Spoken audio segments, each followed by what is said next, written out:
The first model of this machine was released in 2010.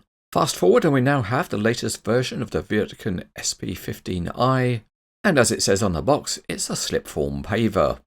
On one end of the box we can see the model is engineered by NZG and it's model number 1054. The box is quite small, so let's put it on the weighbridge and see what it weighs, and it's nearly 11 ounces, or just about 300 grams. So this is a smaller model. Let's open the box and see what is inside. Firstly, we see that there is a small instruction manual, and we'll take a look at that shortly. And the top tray has a lift-out part which gives access to some smaller parts. Hiding underneath is another instruction sheet. And let's now get on and separate the trays. Oh, one small part makes an early dash for freedom. And before we go too much further, we'll just stick that back on the model. It's a part that fits at the end of the conveyor and it just presses into place. Let's now look at the paperwork, and the first sheet tells us that there are parts stored in the top tray.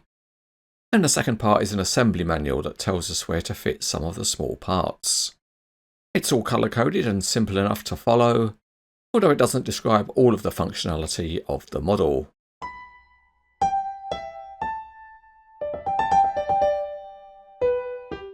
To begin with, there are some parts to add to the model, and we start with lights, which fit at the top of each of the legs. These are simple parts which just press in, and mostly the fit is good enough to keep the part in place.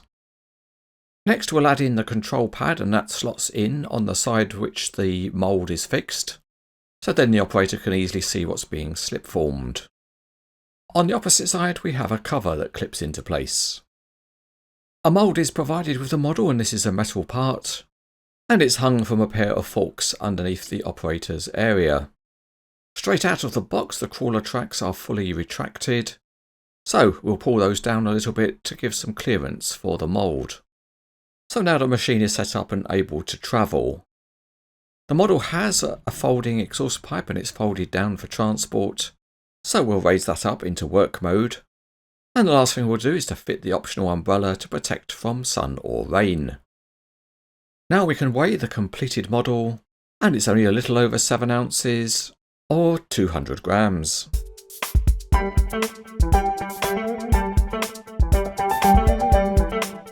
To begin with, the rubber crawler tracks are nicely shaped, and the new model number does appear on the underside. This machine can also do some localized milling, and a small drum and screw is modelled. Looking at the mould, it's designed for a fairly shallow curb, and the overall detail underneath is very good. The small track units are made up of a number of parts, and there's a nice smooth piston. The detailing of the legs is also very good, and there are graphics on the support arms. More fine detailing includes the panel door with its grille, and the handrails around the operator's area are metal. At the rear there's some different detailing of the rear leg, and there's an access stair up to the platform. You can put a light on top of the rear leg, and the central console is modelled with tiny graphics, and overall the detailing of these is exceptional.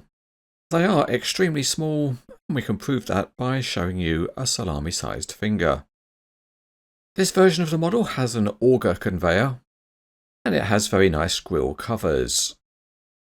There's also an excellent textured surface above the engine. The Wirtgen umbrella is a plastic part.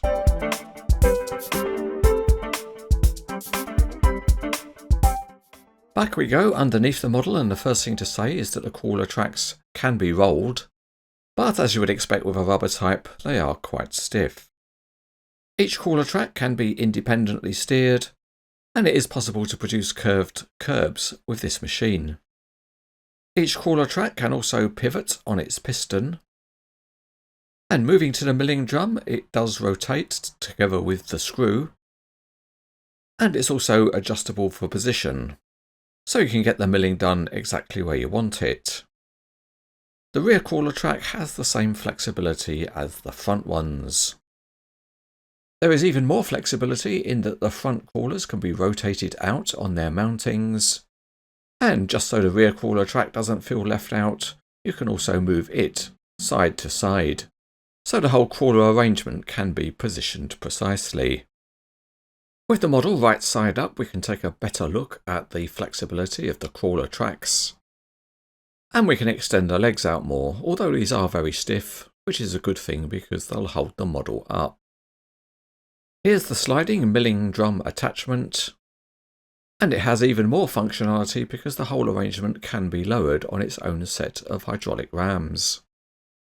The real machine also has the flexibility of being able to use the Slipform paver on either side, and to start that process off we need to move the conveyor.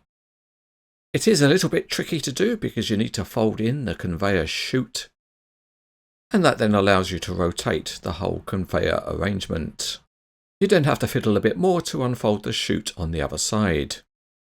Next we can disconnect the mould from its fixing, and that mould also adjusts for its sideways position. We'll push the frame completely underneath and then use the giant hand crane to turn the machine around. Then it's a simple matter of turning the mould around, and we can hang it back onto its supports. These are a reasonably tight fit, which is good because it means the mould won't just drop off. Finally, we adjust the chute to go into the mould, and then we can switch the control pad onto the opposite side. And again, it's really good that the model reflects the flexibility of the real machine.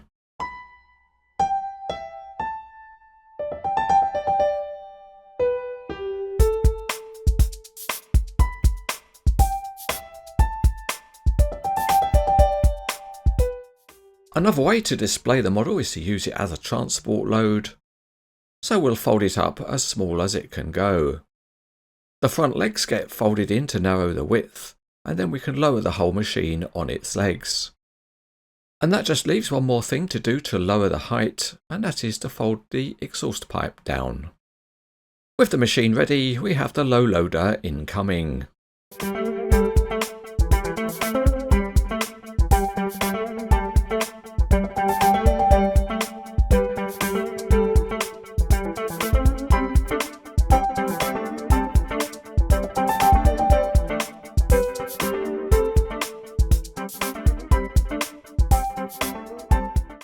NZG's models of Wirtgen machines are always very high quality, and this one is no exception. It's got some exceptional detailing, and an incredible amount of functionality for such a small model. It looks great in a diorama, and overall it's easy to rate as excellent.